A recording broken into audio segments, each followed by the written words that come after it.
Olá, eu sou o Matheus Demarque e nessa aula a gente vai trabalhar um pouco com o movimento circular uniforme e mais especificamente o movimento circular uniforme nos parques de diversão. Então, é muito comum que os brinquedos eles tenham alguma relação com rotação, como a roda gigante, o carrossel, o chapéu mexicano ou o rotor. Nessa aula a gente vai trabalhar mais especificamente com o chapéu mexicano e com o rotor.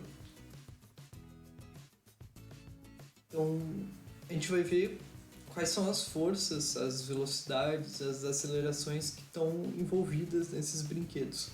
Como será que eles funcionam fisicamente?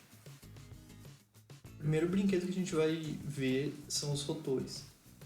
Eu trouxe um vídeo para ficar mais claro, para ver como é que eles realmente funcionam.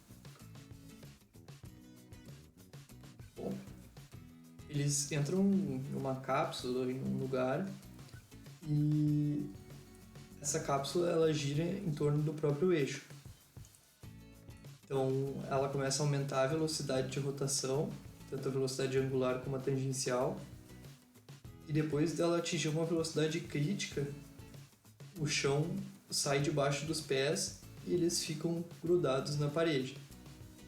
Então a gente quer saber por que essas pessoas elas estão grudadas na parede mesmo sendo os pés distantes do chão.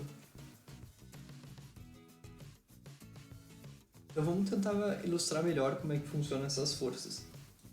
Aqui a gente tem um jovem e ele está parado em cima do disco que roda. É bom a gente lembrar que quando a gente está olhando para essa imagem, a gente está com o referencial de fora dessa cápsula, dessa estrutura. Então a gente tem que imaginar que aqui está o disco embaixo onde gira e em volta dele está a parede que ele vai se encostar. Nesse caso aqui, quando ele não está encostado ainda, tem a força-peso dele agindo sobre o chão e a normal agindo contrário ao peso. Então quando essa plataforma começar a girar, a gente vai ter que a velocidade vai aumentar, a velocidade tangencial aumenta. E se a velocidade tangencial aumentar, a aceleração centrípeta também vai aumentar. E se a aceleração centrípeta também aumentar, a força centrípeta também aumenta. E o fato da força centrípeta aumentar vai fazer com que o jovem ele grude na parede, ele se aproxime cada vez mais com o corpo da parede.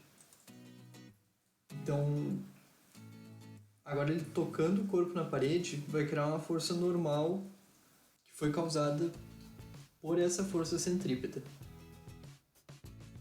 A gente viu nas aulas anteriores que a força de atrito estático vai depender do μ, que é o coeficiente de atrito estático, e da normal. Então, quanto mais essa plataforma rotacionar, maior vai ser a força normal. E se maior for a força normal, maior vai ser a força de atrito. Então, se tu tiver uma força de atrito suficientemente grande, ela pode acabar se igualando ao peso e deixando o jovem preso na parede, que foi o que acontece. Depois de ter uma velocidade crítica, que a força de atrito se iguale à força-peso, o jovem vai ficar grudado na parede. Então, depois a velocidade de rotação começa a diminuir, e se a velocidade de rotação começa a diminuir, a força normal diminui também, então por consequência a força de atrito vai diminuindo. Então o jovem vai perdendo essa força de atrito e ele começa a escorregar pela parede. Então, cada vez que diminui mais a força normal, o jovem vai se aproximando do piso até que ele chega no repouso de novo, com o piso já parado, e as forças que tem atuando sobre ele é a força-peso e a força normal. Então vamos para o segundo exemplo, que é o chapéu mexicano ou o carrossel voador. Eu trouxe um videozinho agora para exemplificar melhor como que esse brinquedo funciona. Inicialmente a pessoa está parada, sentada no balanço, e ela tá na vertical. Então o brinquedo ele começa a girar, começa a ter uma velocidade e as pessoas começam a subir, começam a aumentar a altura delas do chão. E quanto maior for a velocidade, mais altas as pessoas vão acabar indo. Então agora vamos desmembrar as forças e as velocidades que tem nesse movimento para a gente entender por que as pessoas sobem. Então vamos analisar a posição inicial da pessoa no brinquedo. Inicialmente ela está parada e tem duas forças sobre ela, que é a força peso que ela faz e a força de tensão no cabo do balanço. Então, conforme o brinquedo ele começa a girar, vai ter uma velocidade tangencial e vai ter uma velocidade angular também. A gente viu antes que a aceleração centrípeta ela vai depender da velocidade tangencial ao quadrado. Então, se vai aumentar a velocidade tangencial, vai aumentar a aceleração centrípeta. A gente viu também que a força centrípeta também depende da velocidade tangencial. Por quê? Porque a força centrípeta depende da massa vezes a aceleração centrípeta. Então, a força centrípeta também vai aumentar com o quadrado da velocidade tangencial. Então, o que vai acontecer a partir disso? Conforme aumenta a velocidade, a pessoa vai subindo a altura dela. Duas coisas ficam constantes. Nesse caso vai ser o peso e a tensão em Y. Como o peso da pessoa nunca muda, a tensão em Y também não vai mudar.